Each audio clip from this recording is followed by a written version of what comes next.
یا آپ کا کنسنسس بنتا ہے تو کیا یہ ڈیڈ لائن جو ہے اس میں بھی توسیع ہوگی؟ نہیں جی، اس کا اختیار صرف خان صاحب کے پاس ہے، اس میں ہم کسی قسم کی توسیع کرنے کا اختیار نہیں رکھتے. آج بھی ان سے بات ہوئی ہے، اگر کوئی پیش رفت ہوگی اور وہ پیش رفت خان صاحب تک پہنچے گی تو پھر خان صاحب فیصلہ کریں گے. ایز اف ناؤ 31 جنوری ہی لاسٹ ڈیٹ ہے جی. آپ نے جس طرح بات کی کہ اسیران کی رہائی اور آپ نے اپنے ٹویٹس میں بھی کہا کہ باندی پی ٹی آئی کی رہائی، تو یہ صرف آپ لوگ کی خواہش ہے کہ خان صاحب بھی کہتے ہیں کہ مجھے باہر نکالو، اس کی خواہش نہیں، اس کے اوپر میں ایک اور بات واضح کر دوں جی کہ خان صاحب نے صرف اپنے کارکنان اور اپنے قید ورکرز کی بات کی ہے. ہم نے آج بھی یہ بات عمر ایوب صاحب نے، راجہ ناصر عباس صاحب نے، اسد کیسر صاحب نے ہم نے کہی ہے.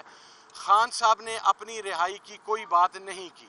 خان صاحب کی رہائی کی بات مذاکراتی کمیٹی کی طرف سے ہے، پاکستان تحریک انصاف کی قیادت کی طرف سے ہے، پاکستان تحریک انصاف کے اتحادیوں کی طرف سے ہے اور عمران خان کے تمام چاہنے والے اور عمران خان کے ورکرز کی طرف سے ہے.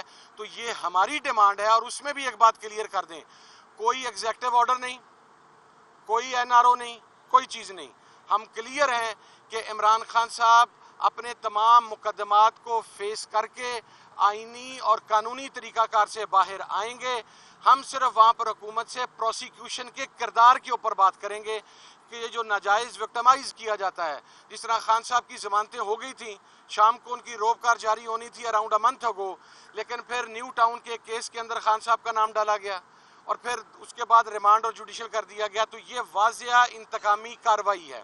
اسی طریقے سے ہمارے اسیران کے اکثر کے ٹرائل مکمل ہو چکے ہیں.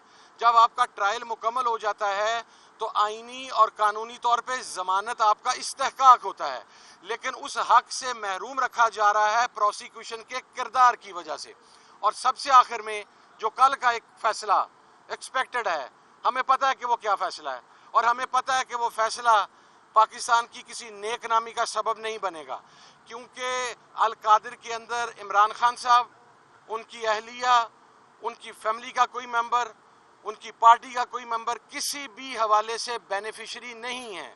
پیسے سرکار کے اکاؤنٹ کے اندر ہیں اور بات ایک ٹرسٹ کی ہے جس میں نبی پاک صلی اللہ علیہ وسلم کی سیرت مبارکہ اور اسپرچولی کے اوپر لیکچرز ہیں، لوگوں کو تعلیم دینا ہے. وہ یونیورسٹی ہے and that two is a trust. یہ کوئی ذاتی اونڈ پراپرٹی نہیں ہے، نہ یہ کوئی ذاتی یونیورسٹی ہے، یہ ٹرسٹ کا ہے.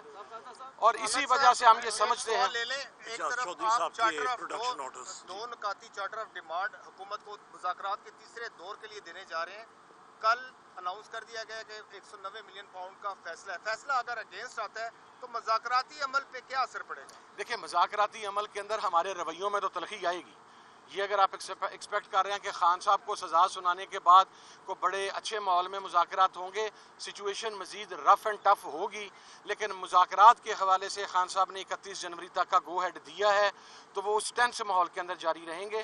اور ان مطالبات کے اندر اسیران کے حوالے سے میں ایک بات کر دوں، ہمارے اجاز چودھری صاحب جو ہیں وہ اس وقت جیل کے اندر ہیں. سینٹ کا اجلاس ہے، ان کے پروڈکشن آرڈر بھی فوری طور پر جاری کیے جائیں تاکہ وہ آ کے اجلاس اٹینڈ کر سکے. جو آپ اپنے مطالبات لے کر جا رہے ہیں، کیا اس پیپر پر عمران خان کے بھی دستخط موجود ہیں؟ نہیں، جب عمران خان صاحب نے عمر ایوب صاحب کی سربراہی میں ایک کمیٹی بنا دی، اس کو مینڈیٹ دے دیا، تو پھر کمیٹی کے اراکین اور کمیٹی کے سربراہ کے سگنیچر موجود ہوں گے نا. عمران خان کے سگنیچر اس پہ کیوں ریکوائرڈ ہے؟ یہ چیز مان لی جائے کہ فیصلے کا اختیار عمر ایوب صاحب کے پاس ہے. عمر ایوب صاحب کو عمران خان صاحب نے پورا مینڈیٹ دیا ہے. اس کمیٹی کا کوئی بھی رکن ہو، وہ عمر ایوب صاحب ہوں، وہ CM-KP کے علی امین گنڈا پور صاحب ہوں، وہ راجہ ناصر عباس صاحب ہوں، وہ اسد کیسر صاحب ہوں، ہر بندے کے پاس یہ اختیار ہے کہ وہ مذاکرات کے اوپر گفتگو کر سکتا ہے، مذاکرات کے اوپر اپنی ان پٹ دے سکتا ہے. لیکن دیکھیں، ہم پرنسپل قسم کے لوگ ہیں، میچور سیاسی لوگ ہیں. جب کمیٹی کا سربراہ ہمارے ساتھ ہے تو جو بھی ان رائٹنگ خط و کتابت ہوگی وہ کمیٹی کے سربراہ کی سگنیچر کے ساتھ ود ہز کنسنٹ، اور آبویسلی خان صاحب کا ان پر اعتماد ہے تو یہ کنسنٹ ہے تو وہ اسی کے مطابق ہوگا جی، اور خان صاحب کی ہدایات کے مطابق ہوگا سارا کچھ. Thank you.